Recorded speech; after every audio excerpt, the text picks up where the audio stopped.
Bem-vindo a Pripyat, a cidade fantasma congelada no tempo, onde a natureza reivindicou o que um dia foi uma movimentada cidade soviética. Aqui, as ruas assustadoramente silenciosas, os prédios abandonados e os parques de diversão enferrujados são lembranças marcantes do evento catastrófico que transformou este lugar em uma terra desolada. A roda gigante, um vestígio de uma celebração do Dia do Trabalhador que nunca aconteceu, paira sobre a cidade, suas hastes silenciosas ecoando a risada perdida das crianças. Animais selvagens vagam livremente pela infraestrutura em decadência, um testemunho surreal da resiliência da natureza diante da tragédia humana. Pripyat foi, outrora, uma comunidade próspera, lar de quase 50 mil pessoas, a maioria das quais trabalhava na vizinha usina nuclear de Chernobyl. Hoje é uma zona de exclusão, proibida para a maior parte do mundo, mas estranhamente viva com o ressurgimento da vida selvagem. Árvores crescem através dos pisos das antigas salas de aula e trepadeiras sobem pelas laterais dos prédios de apartamentos, criando uma paisagem pós-apocalíptica que é tanto bela quanto trágica. Este cenário paradoxal serve como um pano de fundo pungente para as histórias humanas de perda, bravura e resiliência que emergiram do desastre. À medida que caminhamos por essas ruas desoladas, é difícil imaginar a vida que um dia prosperou aqui. O silêncio ensurdecedor, quebrado apenas pelo ocasional farfalhar das folhas ou o chamado distante de um pássaro. Este silêncio não é apenas a ausência de som, mas o eco de uma catástrofe monumental que alterou o curso da história. Para realmente entender a magnitude do que aconteceu aqui, devemos voltar àquela noite fatídica em abril de 1986.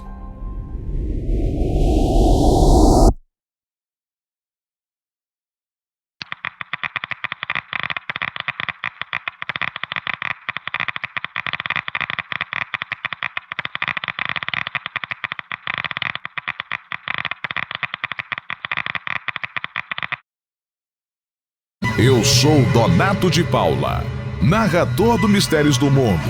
E aqui está o nosso mini documentário sobre a história de Chernobyl.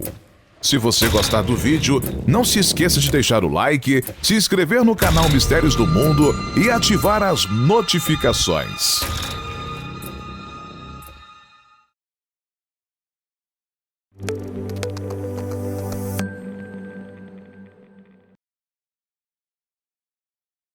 O ano era 1986 e a usina nuclear de Chernobyl era uma joia brilhante na coroa da engenharia soviética.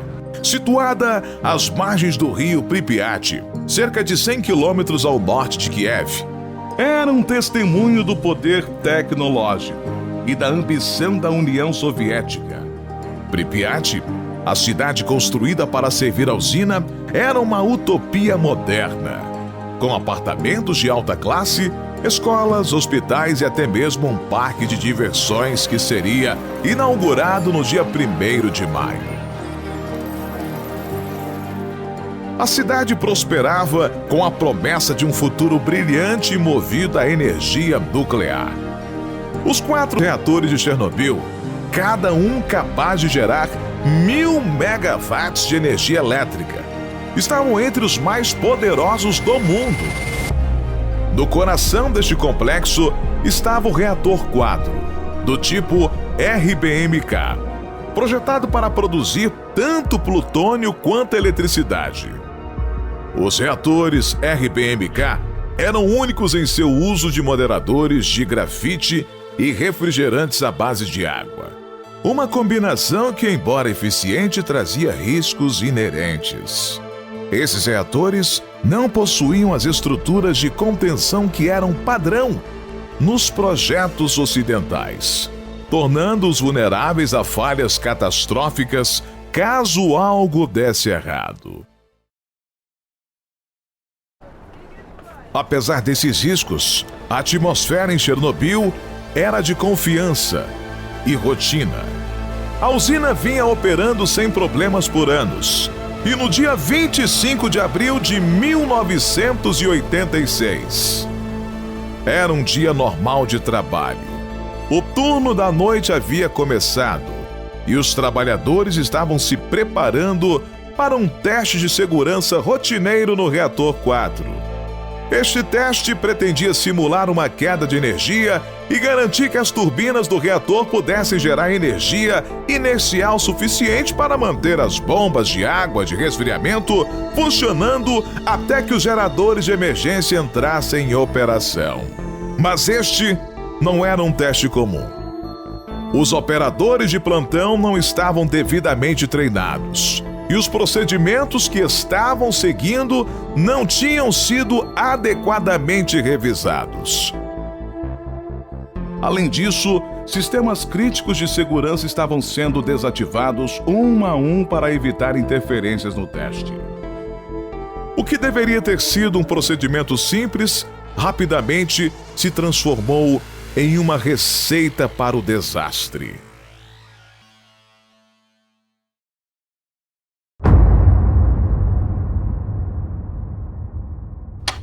Quando o relógio marcou 1h23 do dia 26 de abril de 1986, a tranquilidade da noite foi destruída por uma explosão ensurdecedora.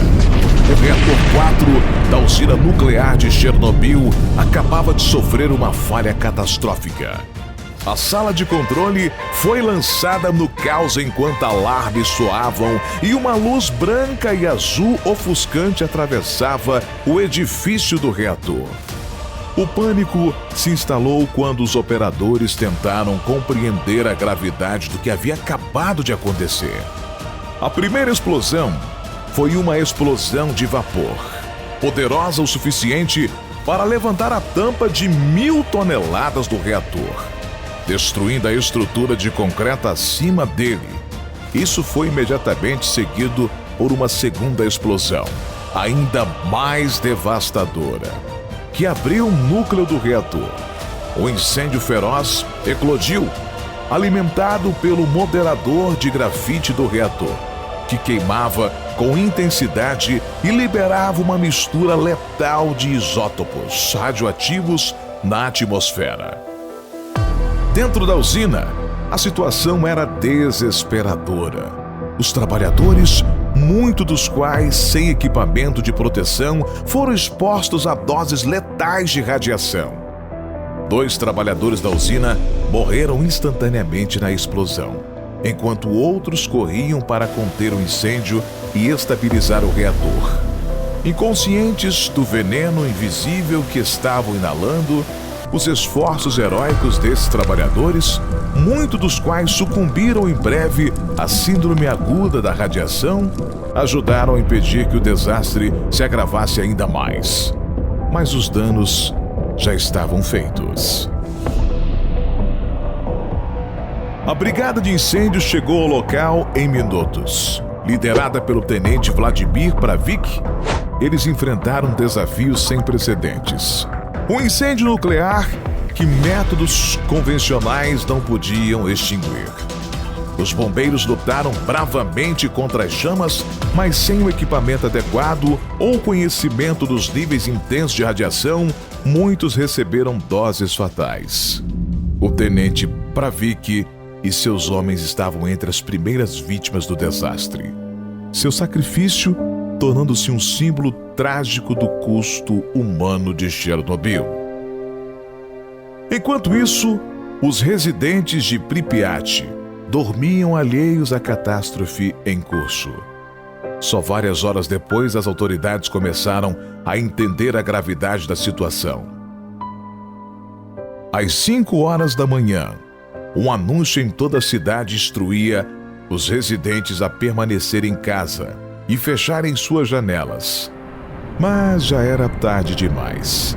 A nuvem radioativa já havia começado a se espalhar e os 49 mil habitantes de Pripyat foram expostos a níveis prejudiciais de radiação. O governo soviético, inicialmente em negação, tentou minimizar o desastre. Só quando os alarmes de radiação foram disparados em uma usina nuclear na Suécia, a mais de 1.000 quilômetros de distância, que a verdadeira escala do acidente se tornou impossível de esconder. No dia 28 de abril, a União Soviética fez um anúncio público, admitindo que um acidente havia ocorrido em Chernobyl. Desse ponto, a pluma radioativa já havia se espalhado pela Europa, carregada pelos ventos, deixando um rastro de contaminação em seu caminho. As evacuações começaram na tarde do dia 27 de abril, mais de 36 horas após a explosão. Ônibus lotaram as ruas de Pripyat enquanto os residentes eram informados de que ficariam fora de casa por apenas alguns dias. A maioria deixou para trás seus pertences, esperando retornar em breve. Mal sabiam eles que nunca mais veriam suas casas novamente.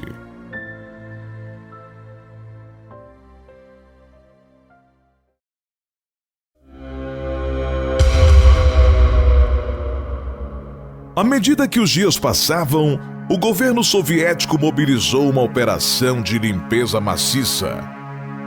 Soldados, engenheiros e cientistas, mais tarde conhecidos como liquidadores, enfrentaram uma tarefa quase impossível: o incêndio de grafite do reator que queimava a temperaturas extremas.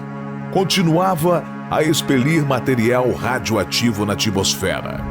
Engenheiros e bombeiros trabalharam incansavelmente para extinguir as chamas, despejando milhares de toneladas de areia, boro e chumbo no reator a partir de helicópteros que pairavam acima. Esta operação arriscada, conduzida sem as devidas medidas de proteção, expôs muito desses trabalhadores a doses letais de radiação. A construção do sarcófago, uma estrutura massiva de concreto projetada para encapsular o reator 4 e conter a radiação, começou quase imediatamente. Esta contenção improvisada, construída sob condições extremas, foi uma solução temporária, destinada a limitar a liberação de materiais radioativos, não estava isenta de falhas. O sarcófago, construído com grande parte dos destroços do reator, ainda dentro, permaneceu uma fonte de preocupação por décadas. Enquanto isso, o custo humano do desastre começou a aumentar. Hospitais em Kiev e outras cidades foram sobrecarregados com pacientes sofrendo de síndrome aguda da radiação. Os 134 militares envolvidos nos esforços iniciais de combate ao incêndio e contenção foram os primeiros a experimentar seus efeitos brutais. Os sintomas incluíam queimaduras severas, vômitos e uma drástica diminuição nos glóbulos brancos, levando a infecções fatais. Apesar dos melhores esforços dos profissionais de saúde, 28 dessas pessoas sucumbiram em poucas semanas após a explosão.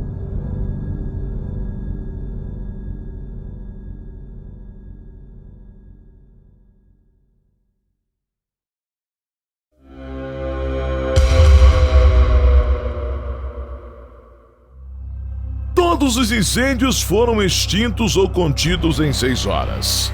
Mas poucos previram que um segundo problema mais perigoso surgiria em breve. O núcleo do reator 4 ainda estava derretendo rápido, Se ele derretesse completamente, as consequências teriam sido catastróficas numa escala sem precedentes. O núcleo derretido, alimentado pela reação nuclear contínua, teria rompido a estrutura de contenção, desencadeando uma segunda explosão jamais vista em toda a história humana. Essa explosão teria devastado toda a central elétrica de Chernobyl, destruindo não só a unidade 4, mas também os outros 3 reatores no local. A libertação de material radioativo na atmosfera teria eclipsado até mesmo a explosão inicial, espalhando uma nuvem letal de radiação e deixando a Europa inabitável durante cerca de 500 mil anos.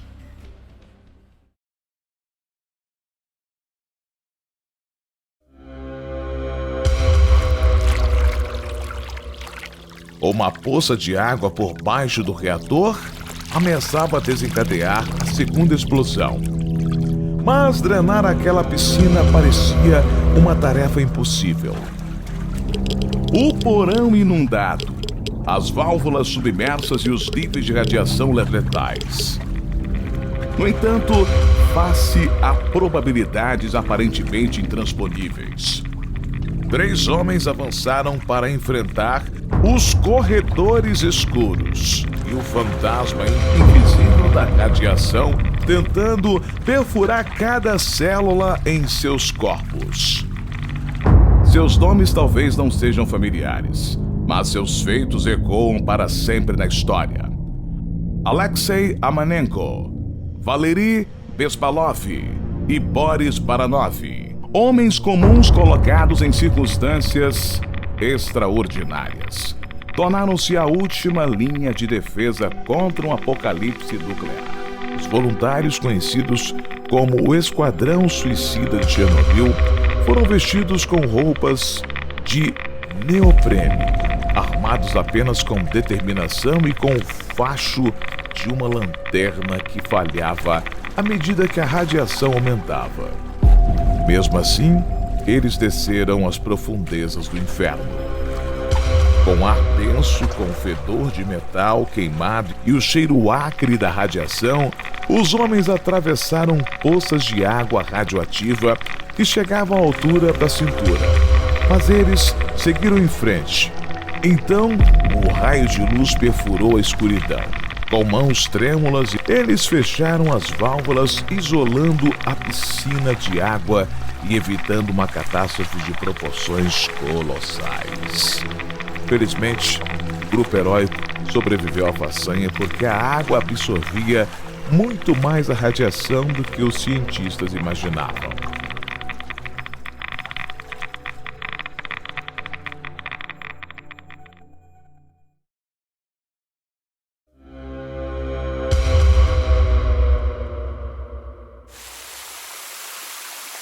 Para os residentes de Pripyat e das regiões vizinhas, a vida mudou irrevogavelmente. A evacuação, inicialmente descrita como temporária, tornou-se permanente. Mais de 350 mil pessoas foram eventualmente deslocadas, forçadas a deixar para trás mais do que suas casas, mas também suas vidas. O impacto psicológico dessa deslocação repentina foi profundo, contribuindo para um sentimento duradouro de perda e trauma. Internacionalmente, o desastre de Chernobyl levou a uma reavaliação dos protocolos de segurança nuclear. Padrões de segurança mais rigorosos e medidas de preparação para emergências foram melhorados. As falhas de projeto dos reatores RBMK, especialmente a falta de uma estrutura de contenção, foram amplamente criticadas. Esses reatores, ainda em operação em vários locais, passaram por modificações significativas para melhorar a segurança. O desastre de Chernobyl deixou uma marca profunda na saúde daqueles que viveram à sua sombra. Além das 28 mortes das primeiras semanas, muito mais sucumbiram a doenças induzidas pela radiação nos anos seguintes. O efeito na saúde mais bem documentado foi o aumento nos casos de câncer de tireoide, especialmente entre crianças na Bielorrússia, Ucrânia e Rússia. O iodo radioativo 131, liberado em grandes quantidades durante a explosão, contaminou o abastecimento de alimentos e água da região. As crianças mais suscetíveis à radiação ingeriram este isótopo principalmente através do leite de vacas que haviam pastado em grama contaminada. Como resultado, milhares de crianças desenvolveram câncer de tireoide, uma consequência direta da exposição à radiação. Cerca de 4.000 casos de câncer de tireoide foram atribuídos ao desastre de Chernobyl, com algumas mortes ocorrendo até 2004. Além disso, houve aumentos da incidência de leucemia, catarata, doenças cardiovasculares e outros tipos de câncer entre as populações expostas. O impacto psicológico, muitas vezes ofuscado pelos efeitos físicos na saúde, também foi significativo.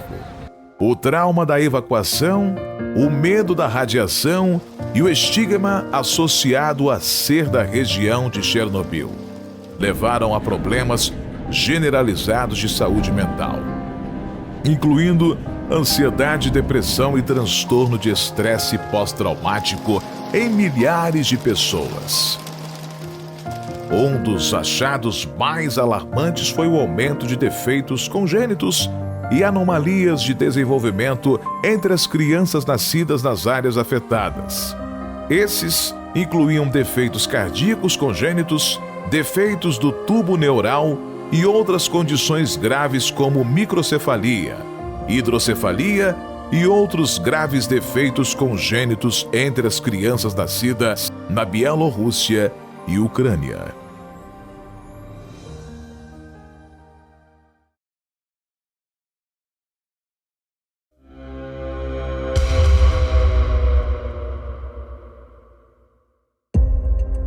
Garantir a segurança do local de Chernobyl tem sido um desafio contínuo desde as consequências imediatas do desastre. O sarcófago, aquela estrutura de concreto e aço construída às pressas para encapsular o reator 4, foi construído em apenas 206 dias. Foi um feito de engenharia, mas nunca foi planejado como uma solução de longo prazo. Fendas e vazamentos permitiram que poeira radioativa escapasse, representando riscos contínuos ao meio ambiente e aos trabalhadores do local. No final dos anos 90, tornou-se claro que uma solução mais permanente era necessária para conter o material radioativo remanescente e impedir que o desastre ganhasse proporções ainda maiores. Entra em cena a Nova Confinamento Seguro, ou NCS. Foi um projeto monumental de engenharia projetado para encapsular o sarcófago em deterioração e fornecer uma solução de longo prazo. A construção da NCS começou em 2010. Foi projetada para durar pelo menos 100 anos e suportar condições climáticas extremas. A NCS é uma maravilha da engenharia moderna, com 109 metros de altura, 257 de largura e 162 de comprimento, é a maior estrutura móvel baseada em terra já construída. Em novembro de 2016, a NCS foi movida com sucesso para o lugar sobre o sarcófago usando um sistema hidráulico sofisticado. Este processo, que levou 2 semanas, foi um marco crítico na segurança do local. A NCS é mais do que apenas uma barreira física. Está equipada com tecnologia avançada para monitorar e gerenciar as condições dentro do recinto. Isso inclui uma rede de sensores para detectar níveis de radiação, sistemas robóticos para manusear materiais radioativos e sistemas automáticos de supressão de incêndio. Dentro da NCS, os esforços continuam para desativar o reator 4 e lidar com as vastas quantidades de resíduos radioativos. Este trabalho é complexo e perigoso, envolvendo a remoção de combustível e detritos altamente radioativos, bem como a gestão contínua do ambiente interno do local. É uma tarefa que levará décadas para ser concluída. Hoje, cerca de 200 toneladas de material radioativo ainda estão presentes dentro do reator, e o desafio de gerenciar esses resíduos persistirá por gerações.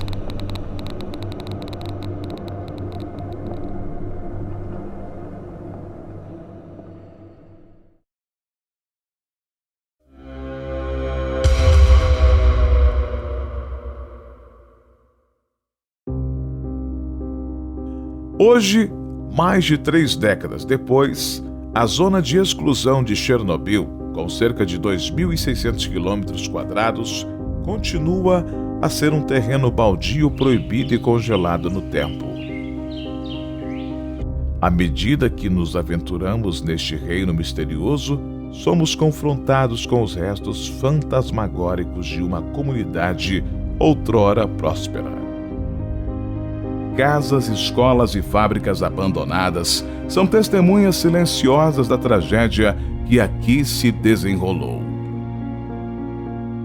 A natureza, recuperando o que outrora lhe pertenceu, começou a invadir a infraestrutura decadente, tecendo uma tapeçaria de desolação e beleza.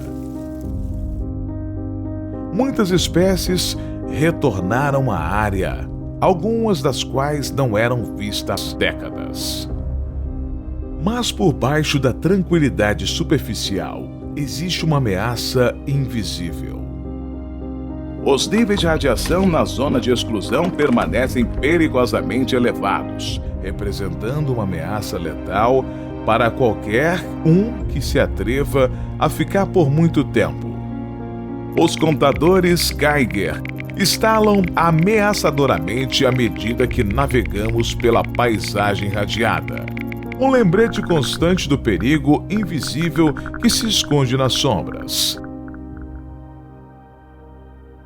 À medida que nos aprofundamos no coração da zona de exclusão, encontramos a infame Floresta Vermelha, uma vasta extensão de árvores mortas manchadas de vermelho pela precipitação radioativa. Mas talvez a visão mais assustadora de todas seja a cidade abandonada de Pripyat, que já abrigou milhares de trabalhadores e suas famílias. Pripyat é um monumento fantasmagórico com a loucura da humanidade. Com seus edifícios em ruínas e ruas desertas servindo como um lembrete do custo humano do desastre nuclear. Ainda hoje, estudos continuam examinando os efeitos genéticos de longo prazo da exposição à radiação nos animais daqui. Taxas de mutação mais altas foram observadas. E embora a vida selvagem pareça prosperar, as implicações completas de sua exposição à radiação permanecem um mistério. O desastre de Chernobyl permanece como um lembrete assombroso das consequências catastróficas que podem surgir a partir de erros humanos e negligência. A tragédia desencadeou um implacável dilúvio de contaminação radioativa, alterando para sempre a paisagem e as vidas de inúmeras pessoas. À medida que a poeira assentava e a fumaça se dissipava, o que restava não era apenas um reator debilitado. Hoje, o objeto mais perigoso do mundo. Mais uma cicatriz gravada no tecido da história. No entanto, em meio à desolação, emergiram histórias de coragem e resiliência, de pessoas comuns enfrentando desafios extraordinários com determinação inabalável. dos corajosos bombeiros que lutaram contra o incêndio ao grupo de voluntários que arriscou suas vidas para conter a segunda explosão. Seus sacrifícios não foram em vão. As lições aprendidas com Chernobyl não devem ser esquecidas, para não corrermos o risco de repetir os erros trágicos do passado.